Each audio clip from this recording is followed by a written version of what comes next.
하나님 말씀 사도행전 1장 12절 말씀에서부터 14절까지의 말씀을 본문으로 봉독하겠습니다. 사도행전 1장 12절입니다. 그때 그들이 올리벳이라 하는 산으로부터 예루살렘으로 돌아왔는데 이 산은 예루살렘에서 안식일에도 다닐 수 있는 거리에 있더라. 그들이 들어가서 다락방으로 올라가니라. 베드로와 야고보와 요한과 안드레와 빌립과 도마와 바돌로메와 마테와 알페오의 아들 야고보와 셀롯 시몬과 야고보의 형제 유다가 다 거기 머물더라. 이들이 다 여자들과 예수님의 어머니 마리아와 그분의 형제들과 함께 한마음이 되어 기도와 간구를 계속하더라. 14절 말씀까지 말씀을 읽었습니다. 다시 한번 기도드리겠습니다. 주님, 진심으로 감사드립니다. 오늘 또 사도행전 1장 12절 말씀에서부터 14절까지 말씀을 읽고 이 거룩한 말씀 속에 담긴 하나님 아버지의 뜻과 우리가 놓쳐서는 안 될 중요한 대목들을 성령의 도우심으로 열어주시고 우리가 이 말씀을 통해 우리들 주변에서도 이 기록된 말씀과 똑같은 기적이 일어나고 주님의 능력과 역사가 우리에게 나타날 수 있도록 돌보아 주시옵소서. 오늘도 이 비천한 자의 입을 통해 주님을 증거할 때에 사사로운 지식이나 인간의 방법으로가 아니라 성령님의 임재와 기름 부음 안에서 이 거룩한 말씀을 우리가 함께 공유하고 깨닫고 주님이 우리를 향하신 거룩한 뜻을 받들어 충성되고 신실하게 주님 오실 때까지 주님이 우리에게 맡기신 복음의 증인으로서 당당하게 이기는 자로 살아갈 수 있도록 이끄시옵소서. 우리를 구원해 주시고 진리의 길로 인도하시는 우리 주 예수 그리스도의 이름으로 기도드렸습니다. 아멘. 오늘 사도행전 강의 네 번째인데요. 짤막한 성경 속에 매우 우리를 감동시키고 은혜를 느끼게 만드는 이 성경이 오늘 읽은 본문 속에 들어 있습니다.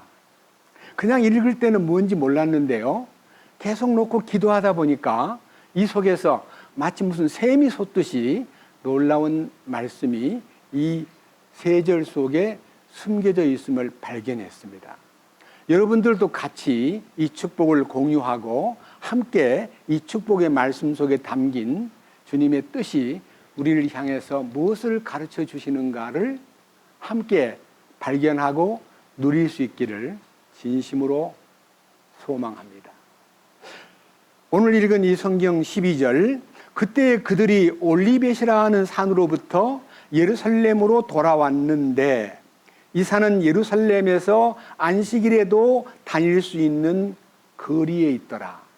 이 12절 말씀에 우리가 여기서 잘 고개를 갸우뚱하면서 이 올리벳이라는 말이 무슨 말이지?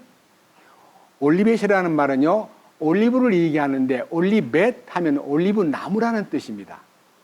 여기 감람산, 올리브산을 올리벳이라 하는 산이라고 이렇게 이름을 붙였습니다. 누가라는 의사는요, 굉장히 이방인이지만요, 이스라엘 땅에 와서 하나님의 그 말씀을 이렇게 전하려고 할 때, 기록하려고 할 때 매우 섬세하게 아주 깊이 있게 표현을 했기 때문에 성령님의 도우심으로 올리벳이라는 산이라는 것은 감람나무가 많은 감람산이라는 뜻입니다. 그런데 여기 그들이 이 산에서 예루살렘으로 가는 길은 예수님이 지금 승천하신 다음에 그 감람산에서 승천하셨기 때문에 이제 예루살렘으로 들어가려고 그러는데 그 거리가 안식일에 가기 알맞은 길이다 그랬습니다. 여러분, 안식일에 간다는 것은요, 이스라엘 사람들은요, 안식일 날 움직이면 안 됩니다. 그런데 최소한의 거리를 정했는데 아마 사도시대 이후에 그들이 성경을 보다가 아하, 우리 이 안식일 날 주님이 우리에게 어느 정도까지는 가도 더 이상은 가지 말라고 했구나 하고 안식일에 가기 알맞은 길이 유대인들의 오랜 고전인 미슈나라고 하는 그 미슈나라는 것은요, 탈무드가 나오기 전에 나왔던 유대인들의 구전 토라를 통해서 얻어진 수많은 신앙적인 정보를 이렇게 모아가지고 이게 따로 놔뒀는데 이 미슈나를 풀어낸 것이 탈무드입니다. 그러니까 고전 중에 고전입니다. 그러니까 바리새인들과 나름대로 그 당시 종교하는 종교가들이 많은 정보를 모았는데 엄청나게 많은 여러분 탈무드가요 성경보다 수십 배 많은 분량의 기록이 있습니다.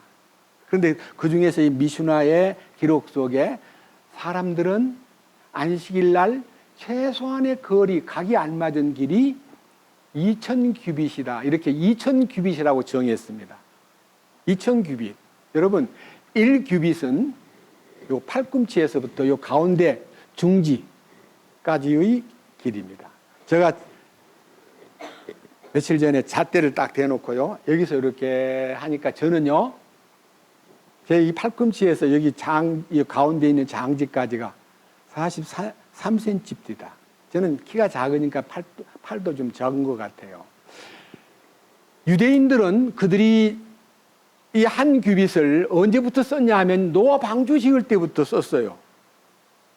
노아 방주 때 벌써 하나님이 잣대로 요 팔꿈치에서부터 이렇게 딱 해서 가운데 긴 손가락으로 쫙 긋고 그 다음에 거기 가가지고 쫙 긋고 해서 1규빗은 팔꿈치에서 가운데 손가락까지가 1규빗이다 그랬는데 그 당시에 그들이 측정한 1규빗의 길이가 위키 백과에 찾아보니까요 44.4cm라고 되어 있습니다.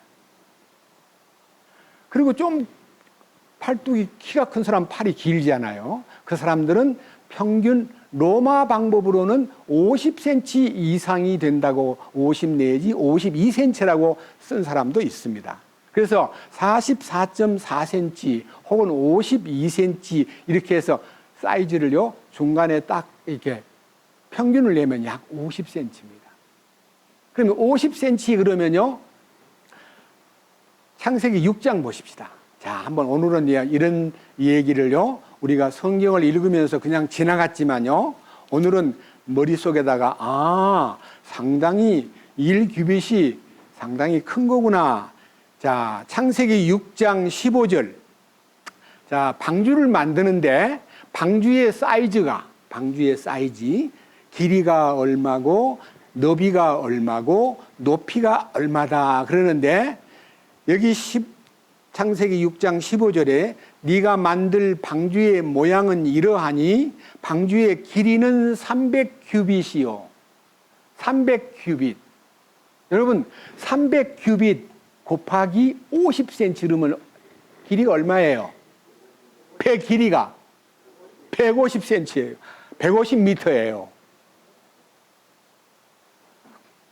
굉장히 길지요.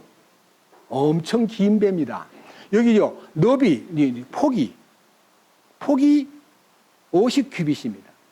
그럼 5, 25, 5m입니다. 그렇죠? 그 다음에 높이가 30규빗입니다. 여기 30규빗. 그러면 얼마예요? 15m. 15m면 몇 층쯤 됩니까? 5층 높이죠. 근데 원래 노아 방주는 3층이에요. 3층인데 굉장히 공간이 넓었어요.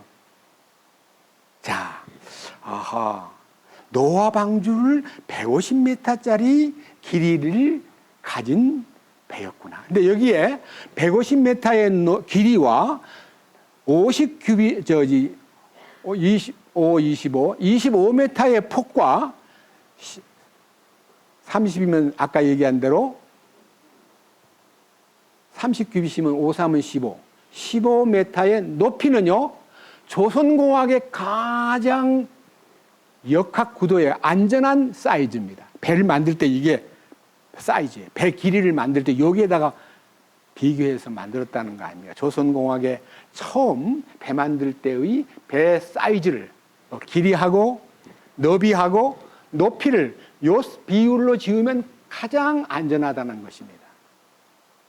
규빗을 아까 2000규빗 그랬는데 그 2000규빗을 어디다가 근거를 두고 미슈나에서 결정을 내렸나 하고 성경을 찾아보니까 여호수아에 있습니다. 자, 여호수아 구약 성경 조금 더 가서 신명기 다음에 여호수아를 보면 3장 여호수아 3장 4절 그러나 너희와 그 궤 사이의 거리를 재서 2000규빗쯤 되게 하고 그것에 가까이 가지 말라. 그리하면 너희가 반드시 가야 할 길을 알게 되리니 너희가 이전에 이 길을 지나지 아니하였느니라. 이 말이 무슨 말인가? 위에서부터 쭉 읽어가면요, 하나님의 언약궤를 맨 제사장이요 요단강에 탁 발을 딛는 순간에 요단강이 쫙 갈라졌습니다. 그리고 백성들이 뒤따라가는데 언약궤를 맨 제사장들이 서 있는 자리에서 떨어져 가지고 2000규빗쯤 떨어진 상태에서 뒤따라가거라. 그러니까요, 언약궤는 주님의 임재와 거룩을 상징합니다. 그 하나님의 언약궤가 맨 제사장들이 요단강물을 딱 밟자마자 요단강이 쫙 갈라졌습니다. 그리고는 이스라엘 백성이 요단강 건너기를 육지를 건너듯이 건너는데 그 뒤에 너희와 그 궤 사이의 거리를 2000규빗쯤 되게 하고 그것에 가까이 가지 말거라. 그리하면 너희가 반드시 가야 할 길을 알게 되고 너희가 이전에 이 길을 지나지 아니하였느니 처음 가는 길인데 이 길을 2000규빗쯤 떨어뜨려라. 여기에서 힌트를 얻은 유대인들이 하나님의 언약궤와 이 이스라엘 대중과의 사이를 2000규빗, 2000규빗이 얼마나 그랬죠? 약 1km. 저도 이제 감람산을 가서 그 예수님 성천한 장소에서 예루살렘을 바라보고 이제 거기서 내려가 가지고 이제 감람산에서 예루살렘까지 들어갔는데 아마 예루살렘에서 성전이 있는 데가 그러니까 예루살렘 성전이 있는 곳에서 예수님이 승천하신 그 감람산 언덕에서 내려가 가지고 거기까지 가는 길이가 2000규빗쯤 된다는 뜻입니다. 안식일에 가야 할 길은 1km 이상 가면 안 됩니다. 유대인들이 정한 그들이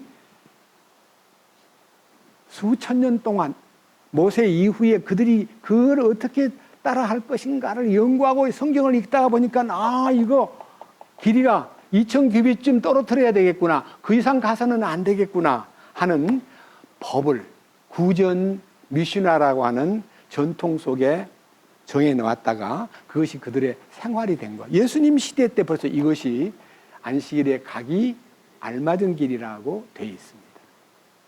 이거는 이제 지나가는 여러분들이 알아둬야 될 일종의 과거 역사 속에 숨어 있는 하나의 자그마한 기록이기 때문에 그냥 염두에 두고 지나가십시오. 그 다음 사도행전 1장 지금 읽었던 성경 다음 절을 읽겠습니다. 13절 그들이 들어가서 다락방으로 올라가니라.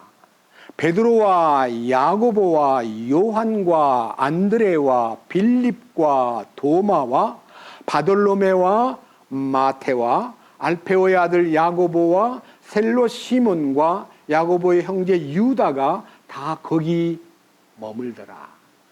여기에 11제자, 12제자 중에 가룟 유다는 예수님 팔아먹고 자살해서 사라졌기 때문에 11제자가 거기에 어디서 모였냐면요, 다락방에 모였다. 그럼 다락방에 모였는데 여기 계신 여러분들은요, 그 다락방이 얼마나 크길래 거기에 15절 보세요. 15절. 함께한 사람들의 이름의 수가 몇 명입니까? 120명이 거기 다락방에 모였다면 다락방이 얼마나 크겠습니까? 이 다락방이 어딜까? 어느 다락방일까? 이 생각 한번 해보셔야 됩니다. 제자들이 모여가지고 거기서 무슨 인솔하는 뭐 지휘를 하든지 120명을 모아놓고 뭐 특별한 방법으로 뭐 행사하지 않고요. 다락방에 모인 이유는요, 주님의 명령이 떨어졌기 때문에 거기 모인 거예요. 어떤 명령이냐? 1장 4절.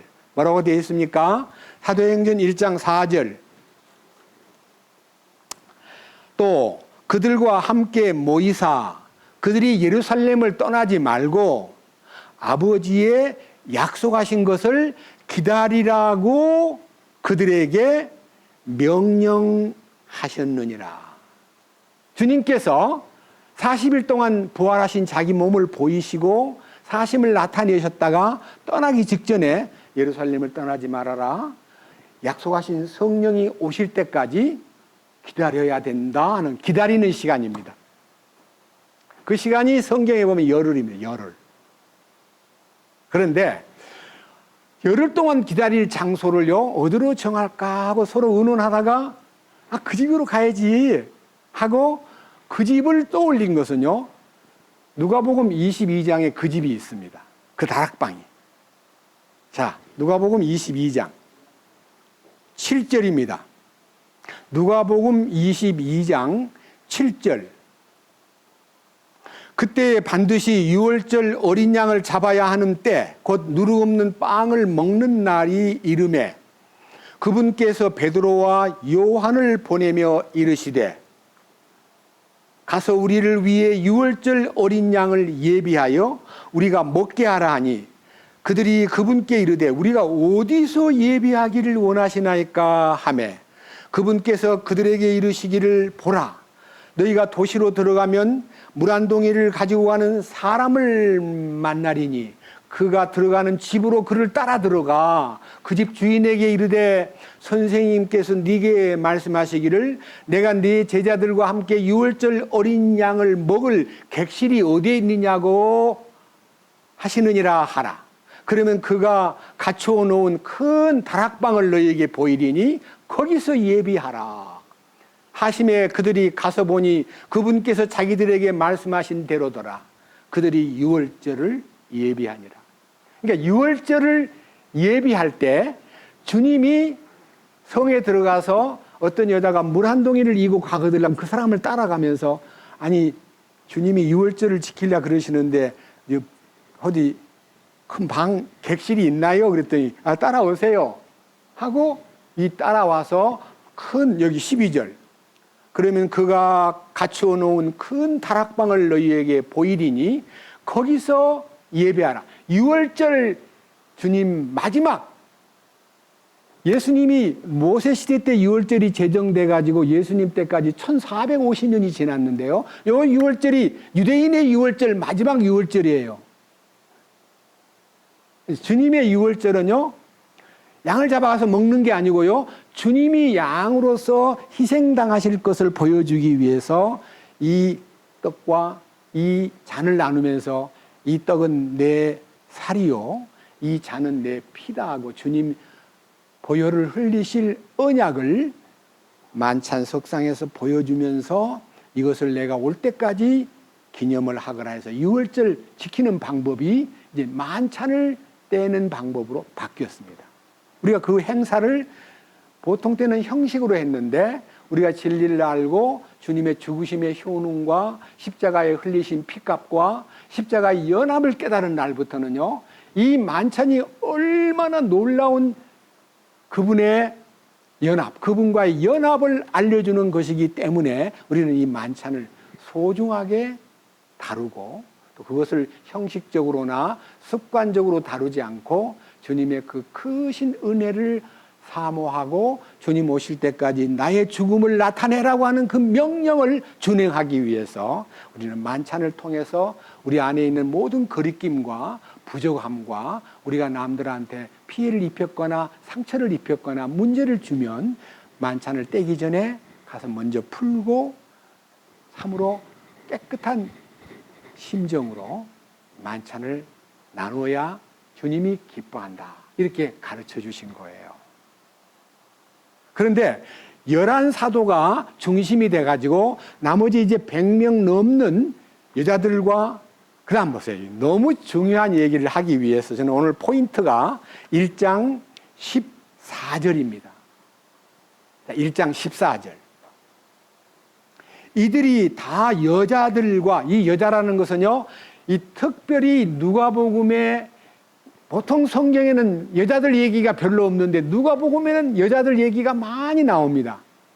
그러니까요, 특별히 자매님들 중에서 주님을 뒷바라지하고 또 주님 돌아가실 때 십자가 아래 서 있고 주님 무덤에 묻히실 때 같이 참여하고 주님 부활할 때 같이 참여했던 여인들이 많습니다. 그 중에 대표적인 여인이 막달라 마리아입니다.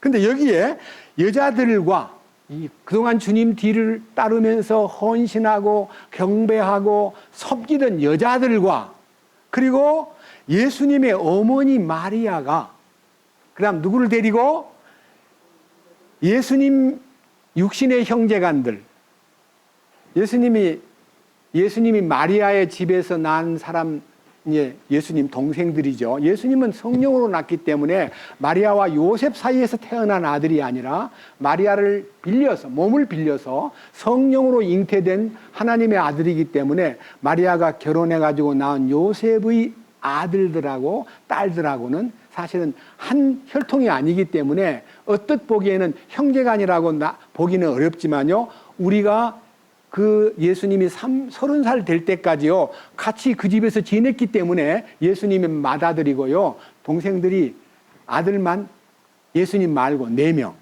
누이들이 2명. 예수님과 합하면 몇 남매예요? 7남매예요. 성경에 있어요, 그 이름이. 그런데 그 형제간들이 이 놀라운 다락방 기도회에 모였다는 겁니다. 여기 12절 제목이 뭐예요? 다락방 기도 모임이래요. 쓰기는 기도 모임이지만요, 사실은요, 성령이 임할 때까지 기다려라 하는 명령을 따라서 모여가지고 기도는 뭐 하는 거냐? 사실은 기다리는 거예요.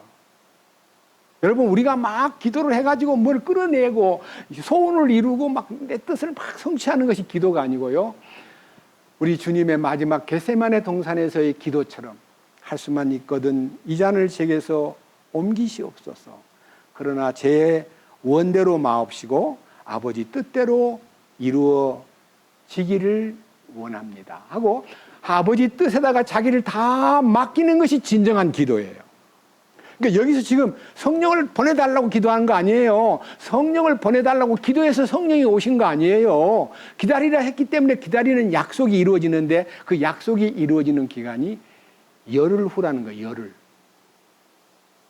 여러분, 성경에요, 열흘이라는 근거가 어디에 있느냐 하는 거 알려드릴게요. 저는요, 예수님이 십자가를 지시고 부활해 하신 날이 안식 후 첫날이라 그럽니다. 안식 후 첫날. 그게 요일로 말하면 썬데이입니다. 일요일 날. 토요일 날 그들이 안식일이 지나고 일요일 날 아침에 주님이 부활하셨잖아요.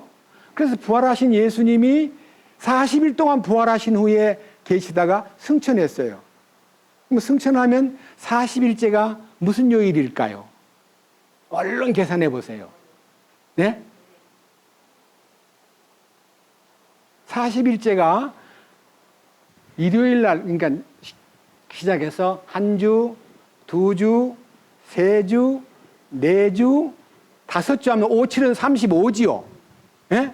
그럼 주일날, 토요일 날이 5, 7은 35면요, 일, 월, 화, 수, 목, 목요일 날 40일째 되는 날 예수님이 승천하셨어요. 그래서요, 세계 많은 교회들이요, 목요일 날을 예수님 승천하신 승천 기념일로 정한 데가 동방정교회라든지 여러 이제 옛날에 전통을 믿는 사람들은 그 승천일을 굉장히 크게 지킵니다. 자, 그러면 예수님이 목요일 날 승천하셨다면요, 승천하신 후 이제 열흘째 되는 날이 무슨 날일까요? 딱 헤아려 보면 주일 날입니다. 맞죠? 그게 성경에 예언되어 있다니까요. 그 날짜가 딱 못 박혀 있어요. 자, 레위기 23장으로 갑니다. 레위기 23장. 아주 우리는 이 날짜를 헤아내는 것도요, 은혜가 되고 또 우리에게는 놀라운 발견이 되기 때문에 레위기 23장 말씀으로 가서 같이 읽어보겠습니다. 레위기 23장 4절. 너희가 정한 때에 거룩한 집회로 선포할 주의 명절들은 이러하니라. 첫째 달 14일 저녁은 주의 유월절이요. 같은 달 15일은 주를 위한 무교절이니 너희는 반드시 이래 동안 누룩 없는 빵을 먹을 것이요. 여기에 유월절이 이제 예수님 십자가 지시고 돌아가신 날이에요. 그리고 무교절은 예수님의 십자가의 효능, 죄를 없애는 무교, 누룩을 제거해버리는 절기이기 때문에 주님 안에서 십자가를 통해서 죄가 없어지는 것을 무교절이라 그래요. 그리고 주님의 그 죄가 없어지려면 어떻게 돼야 되냐? 주님의 죽으심에 연합을 해야 돼요. 그래야 죄가, 우리 속에 있던 죄가 사라져요. 자, 그 다음 9절 제목이 뭐지요? 초실절이란 말은 첫열매라는 뜻이에요. 첫열매. 첫열매라는 것은요, 예수님이 부활하신 것이 첫열매예요.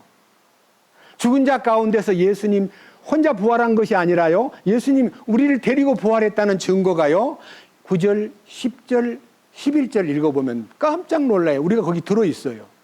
읽어보겠습니다. 주께서 모세에게 말씀하여 이르시되 이스라엘 자손에게 말하고 그들에게 이르라. 너희는 내가 너희에게 주는 땅에 들어가서 그 땅에 수확물을 거둘 때에 너희 수확물의 첫 열매 하나예요, 한 단이에요? 아, 단이에요, 단. 이 단을 한 단, 첫 열매를 한 단 묶어가지고 11절 제사장은 너희를 위한 것으로 너희가 그 단을 받아가지고 주 앞에서 흔들되 어느 날 흔들라고요? 안식일 다음 날이 뭐예요? 주님 부활하신 날이잖아요. 맞지요? 안식일 다음 날에 그 부활의 첫 열매를 흔들으라는 것은요, 주님 부활과 더불어 성도들이 같이 부활했다는 것을 기념하라는 거예요. 그것이 초실절, 부활의 절기가 예수 부활이 나의 부활이라는 것을요, 하나님 앞에 막 흔든다는 것은요, 살아있음을 증거하는 거예요. 자, 이제 오순절. 자, 15절. 제목이 뭐지요? 77절이라 했잖아요. 77절. 77이 뭐예요? 77은 49지요. 그 다음 날이 뭐예요? 성경에 딱 나와 있어요. 너희는 너희를 위해 그 안식일 다음 날 곧 너희가 요제 헌물의 단을 가져온 날부터, 요제 헌물, 흔드는 한 단의 요제 헌물을 가져온 날부터 세워서 7 안식일을 채우고 7 안식일의 다음 날까지 50일을 세워서 새 음식 헌물을 주께 드릴지니라. 50일이 뭐예요? 7 안식일이 끝난 그 다음 날이면 뭐예요? 주일날이잖아요.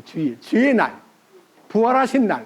오늘도 우리 기도하시는 형제님이 오늘을 주님 부활하신 날로 기념하는 날로, 우리가 주일날 모이는 것은요, 주님의 부활을 기념하는 거예요. 매주마다. 왜? 그 부활이 나의 부활이니까. 예? 예수님 부활만 축하하는 게 아니라 그의 부활이 나의 부활임을 믿고 너무 감사하니까 주님 감사합니다. 그러면 오순절날 성령이 임할 때 주일날 임했어요. 참 신기하지 않아요? 다 예언되어 있는 거예요, 프로그램에. 이 놀라운 하나님의 계획이 사도행전 1장 속에 이루어지기 위해서 너희들은 예루살렘을 떠나지 말고 기다려야 한다 하는 기다리라는 명령을 받고 그들이 마가의 다락방에 모여가지고 기도하고 있었어요. 여러분, 마가의 다락방이라는 얘기 들어봤죠? 저는 예루살렘에 방문해서 83년도에 마가의 다락방을 직접 목격하고 왔습니다. 그때 당시 초기의 마가의 다락방은 허물어졌지만요, 그 이후에 복구해가지고 만들어놨는데, 아까 말한 대로 다락방 그러면 우리 생각할 때 좁잖아요. 겨우 다락방 올라가면 이러잖아요. 이러고 가잖아요. 그죠? 근데 여기 마가의 다락방은 120명이 모여가지고 서도 괜찮은, 굉장히 마가의 집이, 마가 요한의 집이 잘 사는 집이었어요. 예수님이 물동이를 이고 가는 여자를 만나거들랑 주님이 내가 유월절 지키고 싶은데 그 객실이 어딘가 물어보면 큰 다락방을 보여줄 거다. 그 다락방으로 오라 그래라 하고, 이 다락방이 사도행전 2장 1절에 120명이 모여가지고 성령이 임한 장소이기도 하고, 아까 유월절 마지막 만찬을 지킨 자리이기도 하고, 그다음 또 하나 있어요. 사도행전 12장을 보겠습니다. 사도행전 12장. 자, 자세하게 얘기를 드리려면요, 1절부터 읽어야 되지만 설명만 올리겠습니다. 성령이 임하여 대단한 역사가 일어날 때 헤롯이 놀랍게도 교회를 핍박하고, 그 다음에 12장 2절을 보면요, 요한의 형 되는 야고보를 죽였습니다. 야고보를 칼로 찔러 죽였어요. 그리고 좀 있다가 베드로를 잡아가지고 감옥에다 집어넣어 버렸어요. 그 기간이 유월절 기간이었다 그럽니다. 자, 1절, 이제 그 무렵에 헤롯 왕이 교회에서 몇 사람을 괴롭히려고 자기 손을 뻗치고 요한의 형제 야고보를 칼로 죽이니라.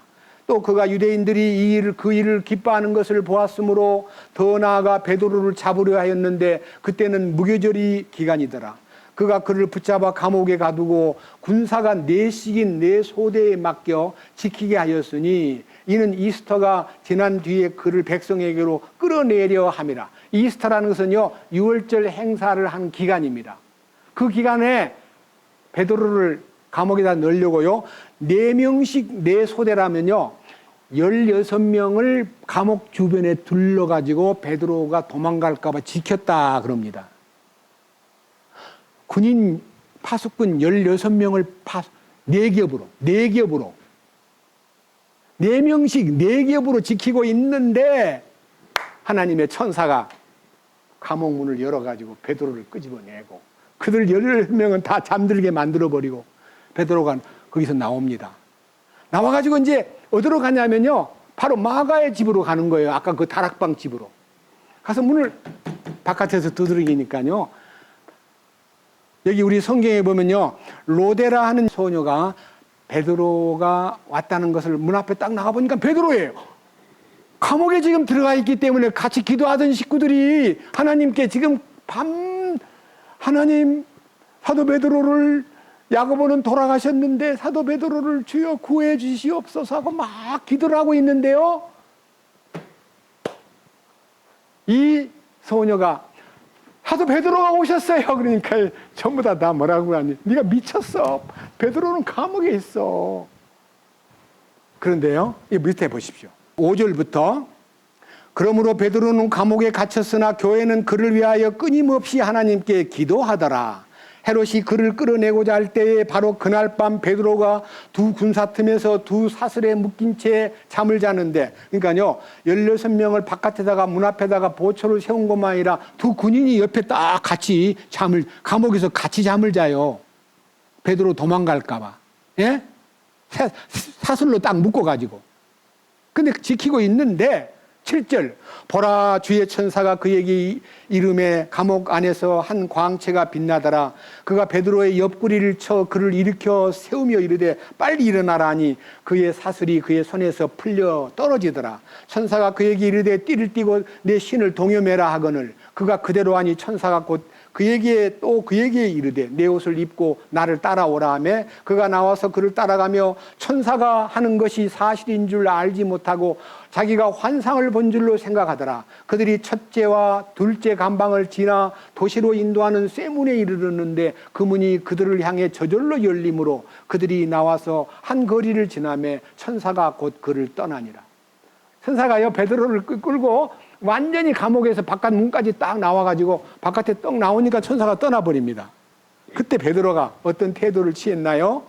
11절 베드로가 정신이 들어 이르되 이제야 내가 주께서 자신의 천사를 보내사 나를 헤롯의 손과 유대인 백성의 모든 기대에서 건지신 줄 확실히 아노라 하며 그 일을 깊이 생각한 뒤에 마가라는 요한의 어머니 마리아의 집으로 갔는데 거기에 많은 사람이 함께 모여 기도하고 있더라. 그 이하는 제가 아까 설명했죠. 자, 마가의 집이 바로 다락방이 있던 그 집이에요.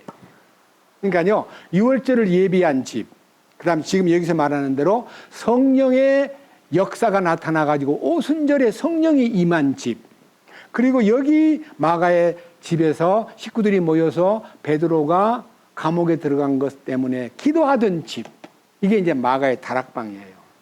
그 집에 많은 여인들도 들어와 있지만은요, 마리아와 마리아의 아들들, 딸, 그러니까요, 마리아의 식구들, 예수님의 가족들이 들어왔다는 거 아닙니까? 여러분, 예수님의 동생들이 거기 같이 있다는 것은 기적입니다. 제가 오늘 찬송가를 전부 다 죄사함 받은 찬송가, 그리고 주님의 은혜를 내주의 말씀 처음 받은 날, 그 다음에 마음에서 보혈로 죄 씻음 받은 거, 이런 얘기를 찬송가로 부른 이유가 뭐냐면요, 사실 마리아는 본심은 안 그랬지만요, 애들들이 너무너무 설치고 막 예수님 미쳤어, 어찌 그렇게 돼버렸을까, 예수님을 불신하고 나사렛 동네 사람들도 다 예수님을 불신하기 때문에 마리아가 심히 걱정이 돼가지고 동생들을 데리고 예수님 만나러 갔다가 예수님이 누가 내 동생들이냐 하고 만나주지도 않을 정도로요, 거리가 있었어요. 그 역사 얘기를 좀 해봅시다. 예수님이 그 동생들한테 어떤 취급을 받았는가, 그거를. 마가복음 1장으로 갑니다. 다 같이 마가복음 1장. 마가복음은 아주 세밀하게 이 일을 기록했습니다. 자, 마가복음 1장을 조금씩 성경을 읽기는요, 시간이 걸리기 때문에 다 못 읽고요, 제목만 같이 보겠습니다. 마가복음 1장 12절. 예수님이 사탄에게 시험을 받으신 얘기가 있고요. 이게 마태복음은 긴데요, 마가복음은 2절밖에 없어요. 마태복음에 있는 긴 얘기는 생략을 하고 예수님이 광야에서 사탄에게 시험 받으시고 그걸 이기셨던 기록이 있고요. 그 이후에 예수님이 마귀에게 시험을 받고 난 다음에 이기신 후에 그 다음 14절. 제목이 뭐예요? 예수님께서 갈릴리의 사역을 시작하심. 갈릴리로 와서 이제 사역이 시작되는데요. 이 사역이 시작될 때에 14절, 이제 요한이 감옥에 갇힌 뒤에 예수님께서 갈릴리에 오셔서 하나님의 왕국의 복음을 선포하여 이르시되 때가 찼고 하나님의 왕국이 가까이 왔으니 너희는 회개하고 복음을 믿어라 하시면서 주님이 이 땅에 오신 공생의 제1성, 회개하고 복음을 믿어라, 왕국이 가까이 왔다 하는 이 왕국의 통치권자이신 예수님이 자기가 이 땅에 온 목적을 이제 펼치기 시작합니다. 이게 공생의 출발점입니다. 그 다음 16절. 여기 어부들을 불렀다는 말은 베드로, 안드레, 야고보, 요한, 이 네 사람을 예수님이 나를 따라오너라, 내가 너로 사람 낚는 어부가 되게 하리라 하는 놀라운 제자들을 뽑아내는 이 첫 번째 이제 과정입니다. 그러니까 베드로, 요한, 야고보, 안드레를 불러냈다는 것을 조금 전에 제가 읽지 않았지만요, 어부들을 불러낸 얘기가 있고요. 그 다음에 21절에 뭐라고 되어 있습니까? 예수님이 가버나움으로 들어가사 즉시 안식일에 그분께서 회당에 들어가 가르치심에 그분의 교리에 깜짝 놀라가지고 그의 권위를 가진 자들이, 아니 저 사람이 누구야? 저 사람이 어떻게 된 거야? 하고 예수님에 대해서 의아한 눈초리로 그들이 쳐다보고 있었습니다. 그런데 이제 그 안식일 날 그 가버나움 회당에 들어가셔가지고 말씀을 전하신 후에 나와가지고 29절, 베드로의 집에, 회당 옆에 베드로의 집이 있는데 베드로의 집에 베드로의 장모님이 병을 앓고 있었으며 열병을 앓고 있었습니다. 주님이 그 열병을 앓고 있는 베드로의 장모님을 일어나 고쳤습니다. 그리고 32절에 해가 저물었을 때에도 많은 사탄에게 병든 자, 마귀 들린 자를 데리고 왔을 때 주님이요, 그 많은 질병들을 전부 다 내쫓으시고 마귀를 내쫓으시고 축복을 하심으로써 병 낫는 역사를 가버나움에서 실행했습니다. 그 다음에 다시 보세요. 35절. 새벽에 아직 날이 밝기 훨씬 전에 그분께서 일어나 나가서 외진 곳으로 떠나가서 기도하시니라. 주님이요, 새벽이 되면은 기도하러 외진 곳에 가서 하나님과 대화를 나눈 후에요. 그 다음 39절에 온 갈릴리를 다니시면서 회당들에서 아니면요, 말씀도 하시고 마귀도 내쫓고 40절 이하에 보면 나병 환자를 낫게도 하고 2장 1절에 보면 가버나움에 들어가서 다시 이제 예수님이 그 말씀 전하고 계실 때요, 마비병 환자를 예수님한테다가 모셔다가 앞에다 두고 싶은데 너무 많이 모였다는 것 때문에 지붕에 올라가지고 지붕을 뜯어내고요, 침대를 달아내리는 사건까지 있었습니다. 이게 2장 1절 이하의 사건입니다. 지붕을 뜯어내가지고 예수님 앞에다가 그 마비병 환자를 내려놓았을 때 예수님이 그를 일어나라 했습니다. 이런 역사가 지금 이제 갈릴리에서 막 진행되고 있었습니다. 그 다음 넘겨보세요. 2장 13절. 그는 다시 바닷가로 나가서 온 무리가 그분께 모여들므로 그분께서 그들을 가르치는데 배 한 대를 대동해가지고 그 배 위에서 말씀을 쫙 선포하고 있는 거예요. 그러니까 예수님은요, 지금 이제 제자들이 아직 임명되지 않은 상태에서 제자들 우선 4명을 불렀고 또 마태를 불러내는 장면이 나옵니다. 마태, 세리 마태를, 세관에 근무하는 마태를 나를 따르라고 해서 그 마태가 예수님을 따라옵니다. 자, 그 다음 3장. 안식일이 되었을 때 병자를 또 고치고 그 다음에 주님은 그 일을 보여주신 후에 12제자를 정식으로 임명을 합니다. 12제자 임명식이 3장 13절입니다.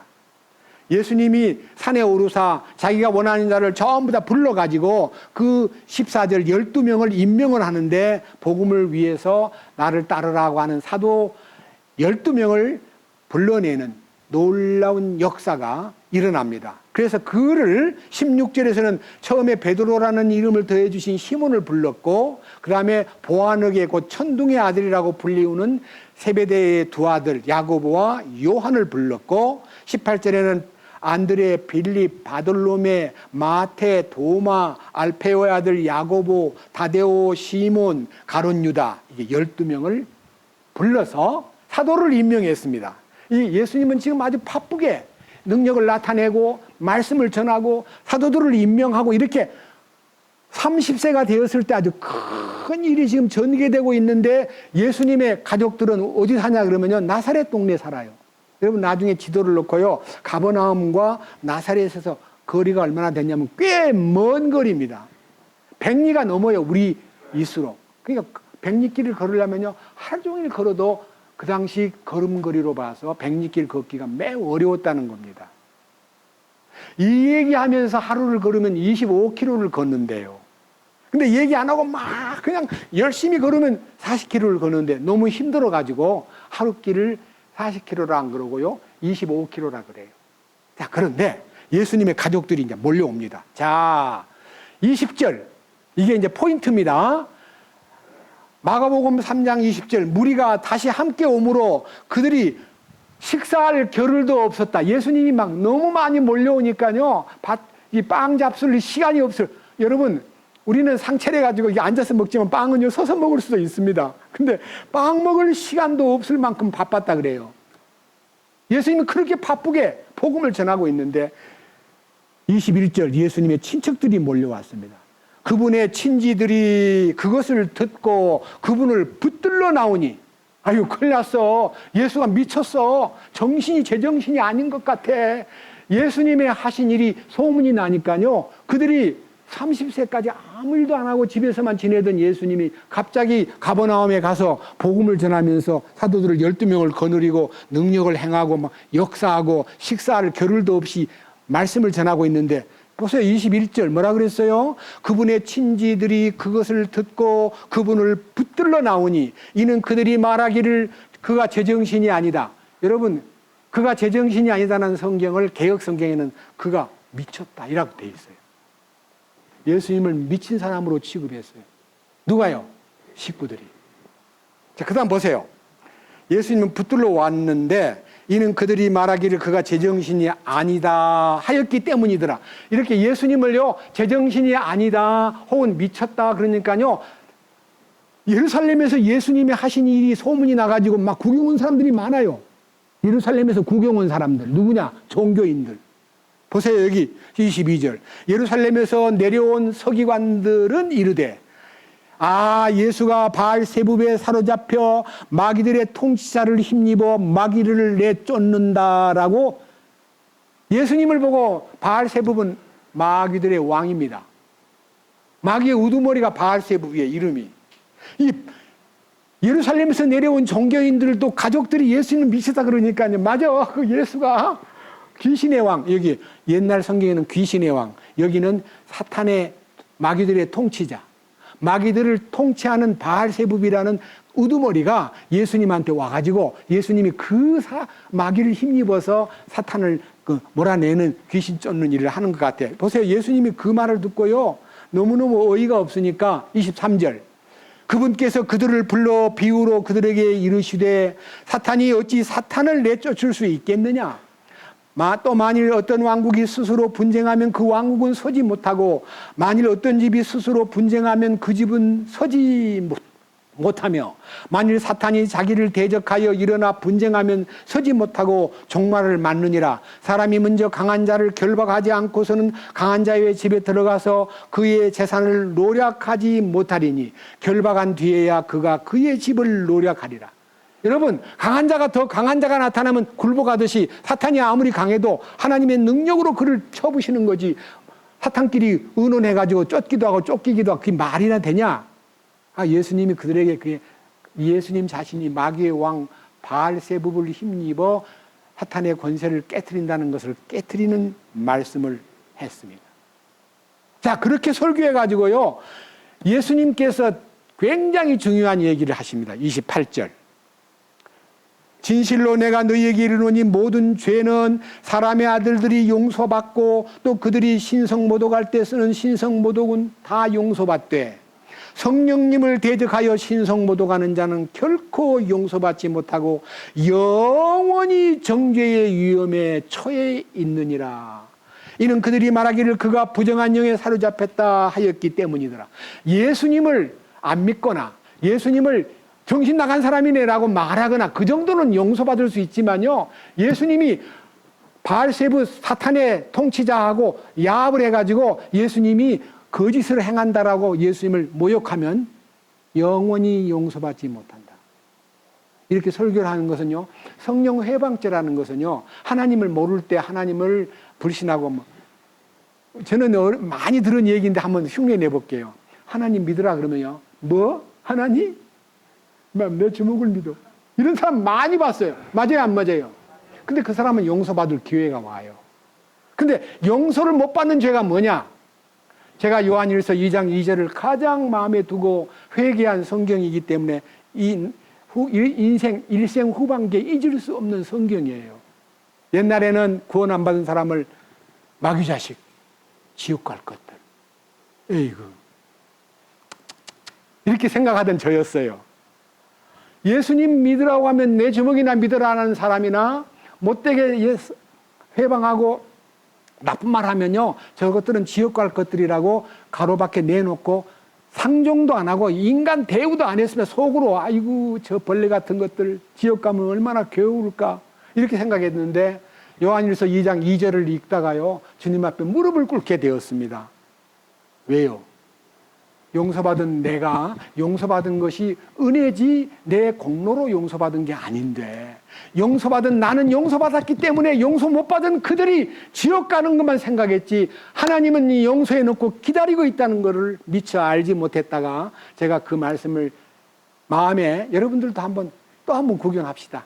요한일서 2장 2절.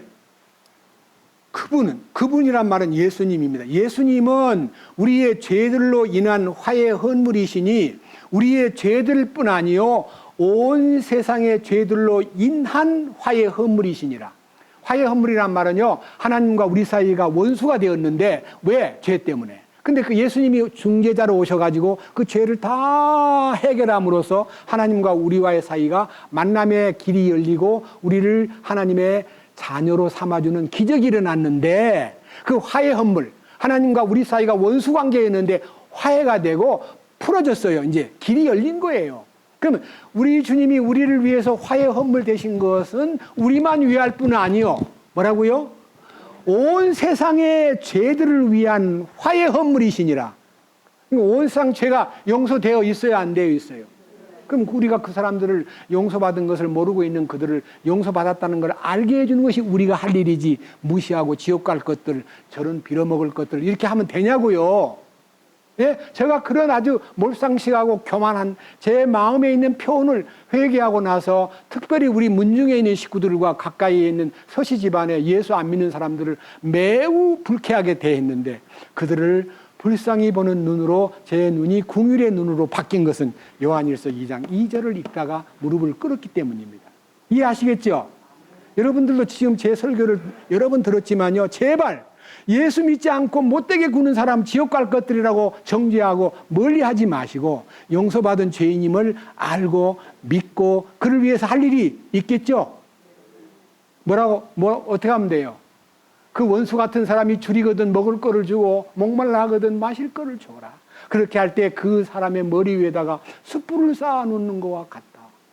숯불이 뭐예요? 십자가잖아요. 사람 머리에다가 숯불을 올려놓으라 그만 아니에요.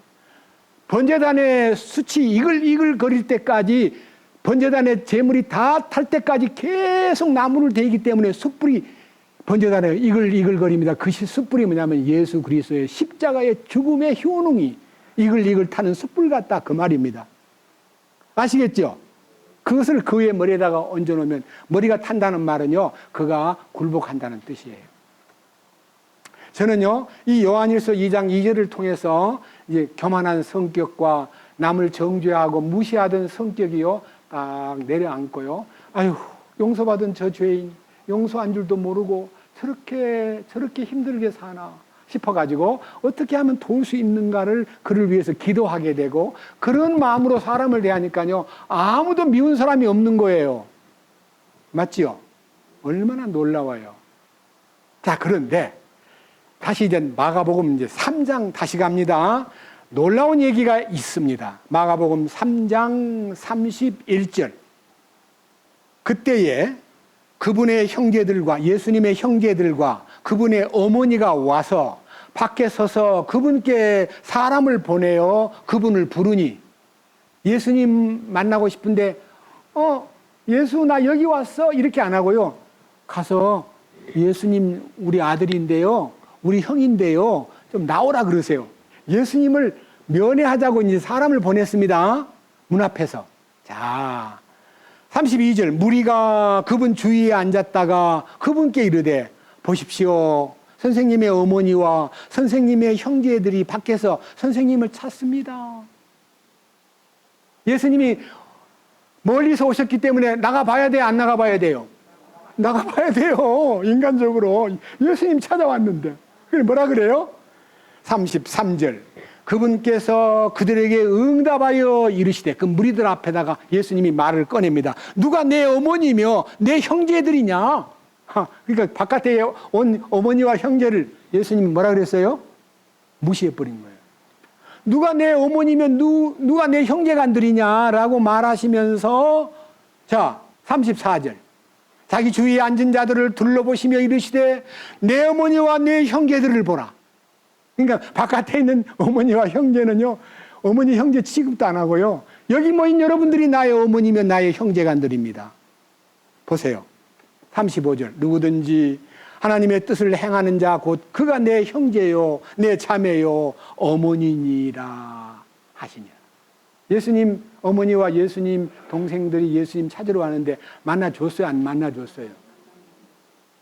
이 정도로요, 예수님을 대하여 형제간들이나 마리아가 똑같은 예수님을 안 따르고, 예수님을 괴롭게 만들고, 예수님을 정신 나갔다 그러고, 예수님을 미쳤다 그러고. 요한복음 7장 보십시다. 요한복음 7장에 또 다른 기사가 하나 있습니다. 요한복음 7장 1절. 7장 1절 제목을 크게 읽읍시다. 뭐라고 되어 있어요?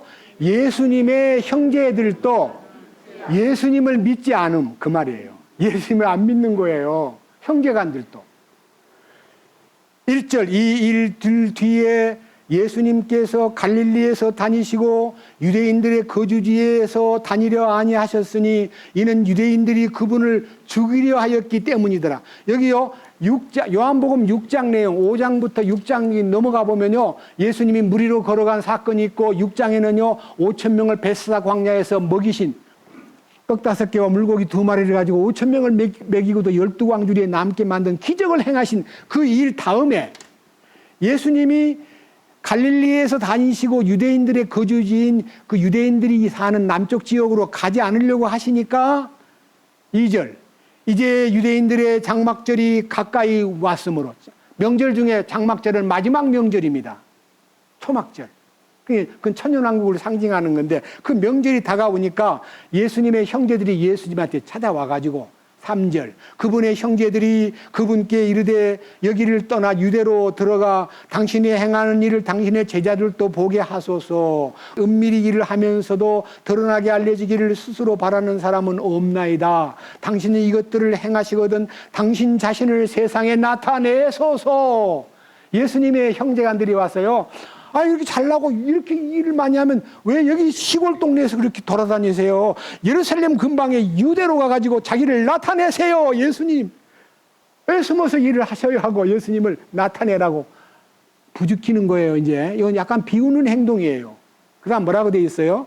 자, 5절. 이는 왜냐하면 뭐라고 돼 있어요? 그분의 형제들도 그분을 믿지 아니하였기 때문에. 예수님을 믿기 때문에, 예수님 여기서 그냥 일하지 말고요 예루살렘 근방의 큰 도시로 가서 일하게 합시다. 우리도 따라갈게요. 이래야 되는데요, 예수님 올라가라고 하는데, 사실은 올라가려고 하는데 예수님이 왜 안 올라가요? 안 올라가는 이유가 여기 있잖아요. 1절에 이 일 뒤에 예수님께서 갈릴리에서 다니시고 유대인들의 거주지에서 다니려 하지 아니하셨으니 이는 유대인들이 그분을 어떻게 하라고요? 예수님이 죽는 게 무서워서 안 올라가요? 아니요. 예수님이 때가 아직 안 됐기 때문에 그냥 겁 없이 가서 막 돌에 맞아 죽거나 사고가 나서 죽거나 심지어는 낭떠러지다가 절벽에 데리고 가서 밀어내려고 그랬잖아요. 그런 식으로 죽는 것은 하나님의 뜻이 아니기 때문에 예수님이 때가 돼. 내 때가 있다. 내 때가, 돌아가실 때가 뭐예요? 십자가에 돌아가시는 사건. 예수님이 유대인들에 의해서 죽이려고 그러면 돌로 때려 죽이는데 예수님은 십자가에 못 박혀 돌아가셔야 되기 때문에 빌라도의 재판정에 서야 되고 거기에서 사형 판결을 받아가지고 십자가에 돌아가셔야만 되는 하나님의 정하신 때를 위해서 예수님은 안 가는데, 제자들은요, 예수님 동생들은 예수를 안 믿기 때문에 빨리 올라가세요. 왜 숨어서 일을 하세요? 예? 보세요. 4절. 제자들, 예수님의 동생들의 마음입니다. 뭐라 그랬어요? 은밀히 일을 행하면서 드러나게 알려지기를 스스로 바라는 사람은 없지 않소.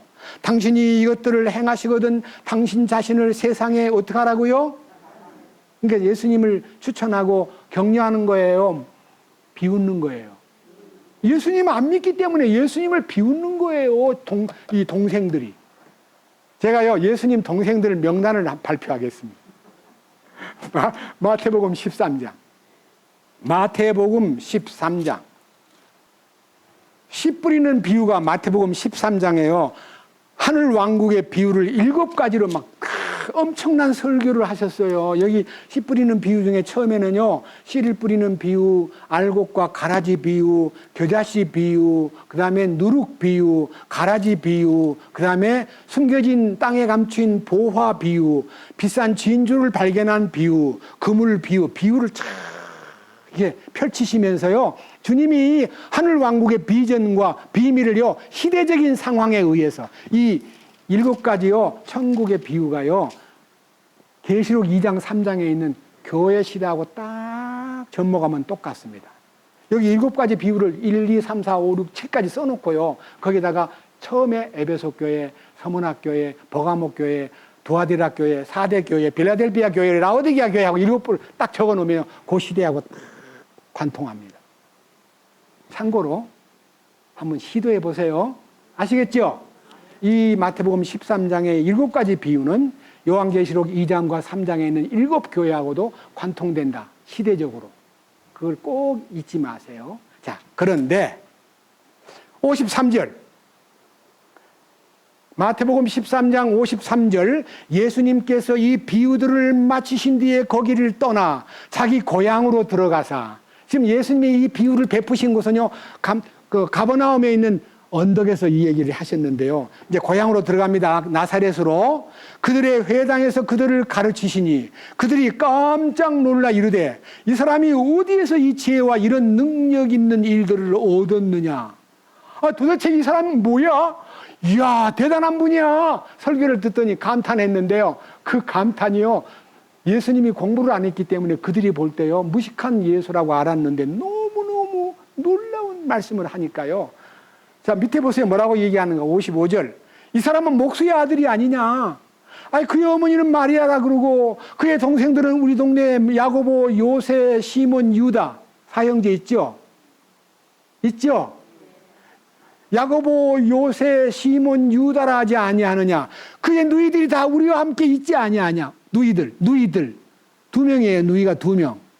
예? 여기에 예수님의 육신의 형제인 마리아와 요셉 사이에서 난 아들이요. 야고보, 요새, 시몬, 유다. 그의 누이 2명.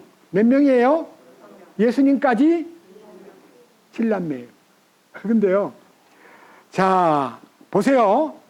57절. 그분으로 인해 뭐 하니라? 실족을 왜 해요? 예수님을, 우리 형, 놀랍다. 똑똑하네. 어떻게 성경을 저렇게 관통하셨을까? 예수님을 신기하게 보는 게 아니라요.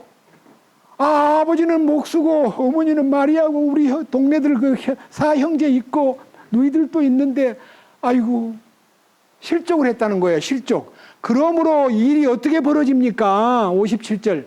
그러나 예수님께서 그들에게 이르시되 대언자가 자기 고향과 자기 집 외에서는 존경받지 못하는 일이 없느니라 하시고 그들이 믿지 아니하므로 거기서는 능력 있는 일들을 많이 행하지 아니하시니라. 예수님이 능력을 나타내고 싶은 것을 다 제한받아요. 왜? 안 믿으니까.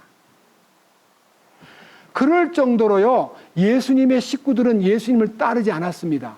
그렇죠? 근데 마리아가 좀 이상해요.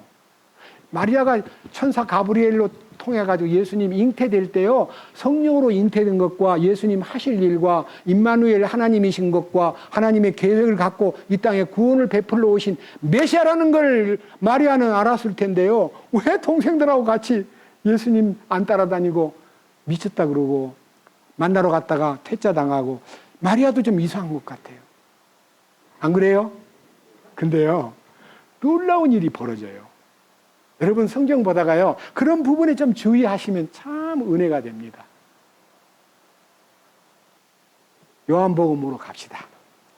요한복음, 자 마리아가 요한복음 19장에 자 예수님이 십자가 달리는 사건이 요한복음 십자가 사건은 요한복음 19장 17절에 제목이 뭡니까?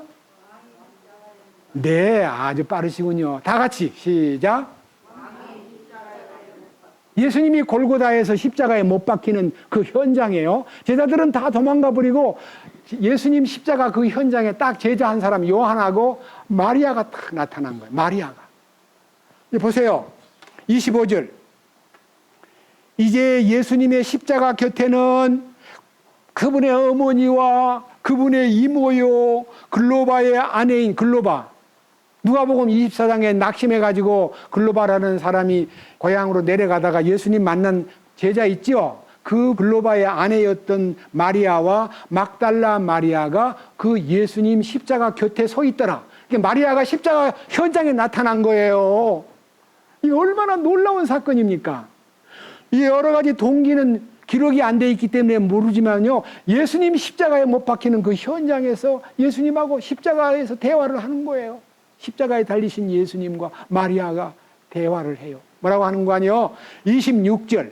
그러므로 예수님께서 자기 어머니와 자기가 사랑하던 제자가 곁에 서 있는 것을 보시고 자기 어머니에게 이르시되 여자여 당신의 아들을 보소서. 예수님이 십자가에 달리셔가지고요, 마리아를 보고 여자여. 왜 어머니라고 안 부르고 여자여 했을까? 이것은요, 그 당시 관례가요, 여자라는 말은요, 어떤 이제 무시하는 소리가 아니라요, 어떤 상대를 부를 때요, 대상자가 많을 때, 혹은 그를 귀히 여길 때, 여자여, 당신의 아들입니다. 여기요. 당신의 아들입니다. 자, 그 다음 보세요. 27절, 그 말을 한 후에 그 뒤에 그 제자 요한에게 이르시되 네 어머니를 보라 하시니 그때부터 그 제자가 그녀를 자기 집으로 모시니라. 예수님 십자가 곁에 서 있던 요한이요, 예수님을 통해서 마리아를 부탁받고, 그때부터 이 마리아는 예수님이 생각했던 대로 나사렛 동네 아들들한테 가서 살지 않고요, 요한의 집에 가서 사는 거예요. 그러면요, 요한은요, 성경 어디를 봐도 배신을 하거나 변절이 되거나 세상으로 나가지 않고요, 주님을 끝까지 사랑했기 때문에 이 기록된 성경 여기저기에서 사랑받던 제자 요한, 자기를 얘기할 때는 예수님의 사랑받던 제자. 그래서요, 아까 성경 읽었지요? 처음에 부르실 때 야고보와 요한은 보아너게 천둥의 아들, 다른 성경에는 우레의 아들, 다른 이 소위 말하는 해석은 벼락의 아들. 벼락의 아들이 뭐예요? 고약하다는 뜻이에요? 괜찮다는 뜻이에요? 고약한 애들들이에요. 요한과 야고보는 얼마나 고약하냐면요, 사마리아로 올라가는데 사마리아 사람들이 예수님을 막 조롱하고 막 말씀을 안 듣고 도망가니까요, 요한과 야고보가 예수님, 저 벼락을 때리세요. 저것들 벼락을 좀 치세요. 하늘에서 불이 엘리야와 같이 불을 내려가지고 막 싹 태워버리세요. 그러니까 예수님이 미리 알고요, 벼락의 아들이라고, 천둥의 아들이라고 이름을 지어줬어요. 근데 그렇게 고약한 성격을 가진 이 두 아들들이 하나님 앞에서 놀라운 변화가 돼가지고, 야고보는 순교를 당하고 최초의 순교자, 그죠? 그리고 제자 중에 최초의 순교자 스데반 다음으로, 그다음 두 번째는, 여러분, 요한은 가장 오래 살면서 90살이 넘어서 요한계시록을 쓴 분이에요. 저는 요한이 90살이 넘어서도 하나님의 말씀을 계시받아가지고 이 요한계시록 쓴 걸 보니까요, 굉장히 훌륭한 주님의 사랑받는 제자임에 틀림이 없어요. 자, 십자가 사건 후에 요한의 집에 가 살다 보니까 예수님을 그 당시에 예수님을 대하던 마리아의 태도가 변화가 오겠어요, 안 오겠어요? 아이고, 내가 잘못했다. 나는 예수님 왜 저렇게 큰 일을 하실 분인 줄 아는데, 꼭 예수님이 그 당시 사람들 볼 때 돈키호테 같았던 것 같아요. 돈키호테. 막 집도 없고 절도 없고 왔다 갔다 하면서 막 기적을 행하고, 뭐 물 위에 걸어갔다 그러고, 오병이어로 5,000명을 낫게 딸고, 문둥병도 낫게 하고, 안진뱅이도 일으키고, 막 죽은 자도 살리는 소문은 파다하게 나는데 너무 초라하게 보이니까요, 심지어는 동생들이 예루살렘에 가가지고 한 자리 좀 차지하면서 왕 노릇을 하세요, 그 말이에요. 왜 이렇게 촌동네에서 왔다 갔다 하시나요? 마리아도 큰 일을 할 사람인 줄 알았는데 왜 저렇게 하고 살까? 인간적으로 의문을 품었던 마리아가요, 십자가 밑에서 예수님이 요한과 대화를 삼자 대면할 때 요한에게 맡겼고요, 예수님이 마지막 운명하는 모습을 봤어요.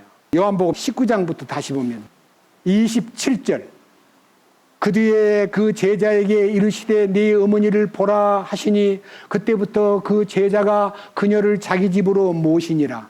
이 일 뒤에 예수님께서 이제 모든 일이 이루어진 줄 아시고 성경 기록을 성취하시려고 이르시되 내가 목마르다 하시니 이제 거기 식초가 가득히 담긴 그릇이 놓여 있으므로 그들이 해면을 식초에 적신 뒤에 우슬초에 달아 그분의 입에 대니라. 그러므로 예수님께서 식초를 받으신 뒤에 이르시되 다 이루었다 하시고 머리를 숙이신 뒤에 숨을 거두시니라. 예수님의 마지막 운명 장면을 이 마리아가 목격을 했어요. 태중에 처음 아기가 생길 때 인류의 죄를 담당하신 하나님의 약속이 그 몸을 통해서 이루어진다더니 이렇게 이루어지는구나. 이렇게 다 이루셨구나. 내가 이분을 몰라보고 내가 내 아들이라고만 생각했지 하나님의 아들이요 영광스러운 하나님의 계획을 성취하신 분임을 십자가 아래서 마리아가 발견한 거예요. 이 마리아가 이렇게 놀라운 축복을 발견함으로써 예수님 부활하신 후 40일 동안 땅에 계셨고 예루살렘을 떠나지 말고 기다리라는 그 장소에다가 나사렛에 살고 있는 자기 아들들 세상 물정도 모르고 마음대로 살던 예수님을 미쳤다 그러고 인정도 안 하고 예수님을 비웃고 예수님에 대해서 여러 가지로 문제를 일으켰던 아들들, 딸들을 데리고 마가의 다락방으로 들어간 거예요. 놀라운 그 가정의 구원. 저는요, 우리 수양회가 여러분들에게 애 먹이고 뒤에서 뭐 예수 믿는다고 핍박도 하고 엄마를 비웃기도 하고 아빠 나 잘 믿어 나는 알아서 할 테니까 하던 아들, 딸들이 예수님의 죽으심의 현장에서의 그 모습과 부활의 능력을 통해서 먼저 마리아가 거꾸라지고 아들, 딸들을 데리고 그 다락방의 집회에 참석했다는 거 아닙니까? 맞죠? 상상을 해보세요. 그 놀라운 가족의 변화, 그 놀라운 가족의 기적. 저는요, 이걸 보면서 너무 감사해서, 주님, 감사합니다. 예수님의 가족의 식구들이 이렇게 주님의 크신 능력과 은혜를 힘입어.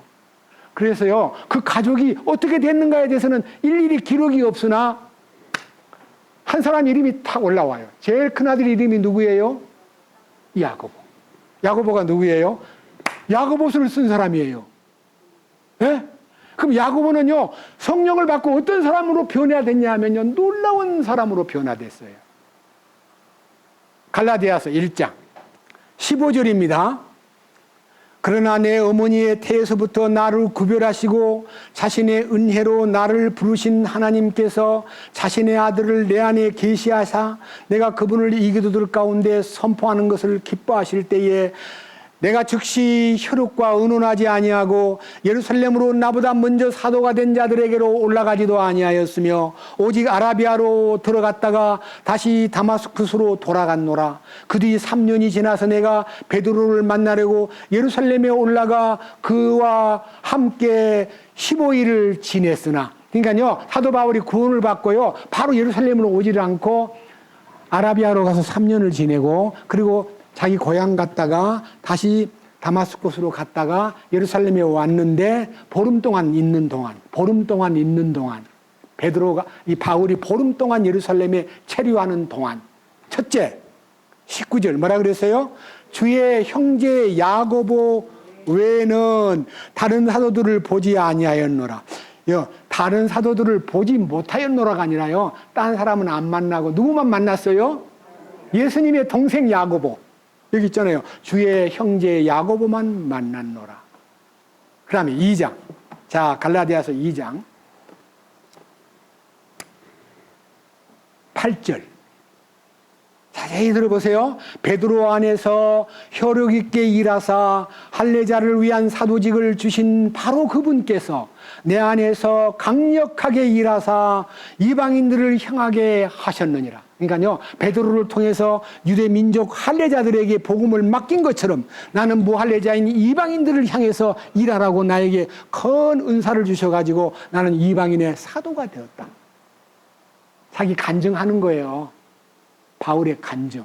그런 구절. 또 기둥같이 여겨지던 야고보와 게바와 요한은 내게 주신 은혜를 깨닫고 나와 바나바에게 오른손을 내밀어 교제를 청하였으니 이것은 우리는 이교도들에게로 가고 그들은 할례자들에게로 가고자 함이라.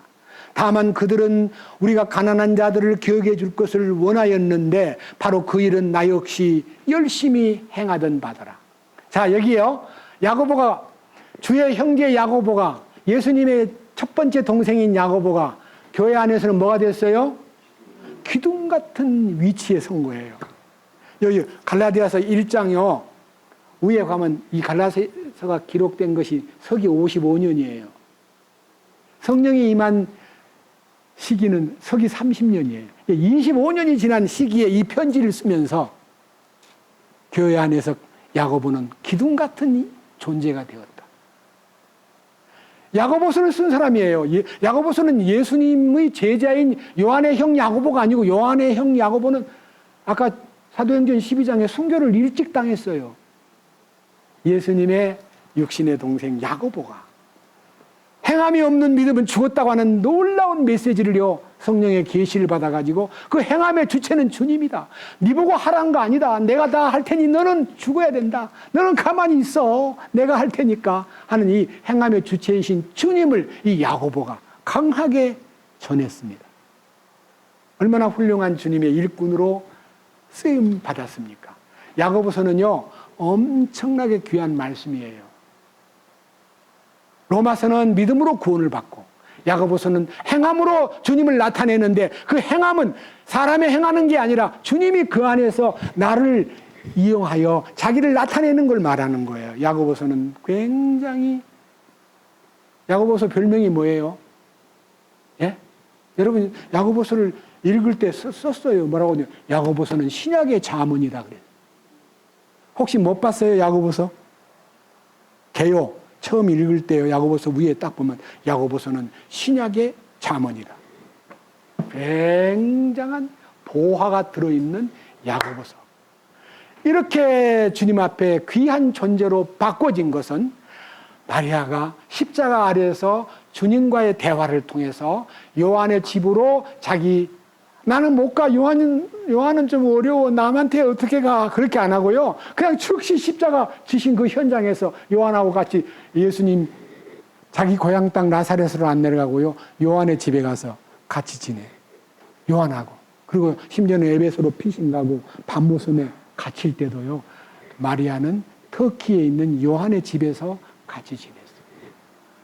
근데 우리는요. 이런 놀라운 역사를 보면서 저는 마음에서 그 집안이 주님의 은혜로 예수님의 육신의 집안이 3년 동안 예수님을 따르지 않다가 십자가 현장에서 뉘우침을 받는 마리아 때문에, 그리고 성령이 임하시는 열흘 후에 성령을 예루살렘에 보낼 텐데 기다려야 한다는 그 기다리는 장소에 예수님의 어머니 마리아와 동생들과 노이들이 120 문도들 틈에 같이 껴가지고 기도하면서 기다리다가 성령을 받고 놀라운 역사가 일어난 것을 대표적인 인물로 야고보라는 인물을 여러분 앞에 소개했고, 우리의 신앙생활은요, 이렇게 주님을 만나면 가족이 변화되고 안 믿던 식구들도 구원을 받게 되고, 구원을 받게 되면 이렇게 기둥 같은 인물들이 나올 수 있다는 거 너무 감사하고 너무 놀라운 얘기라서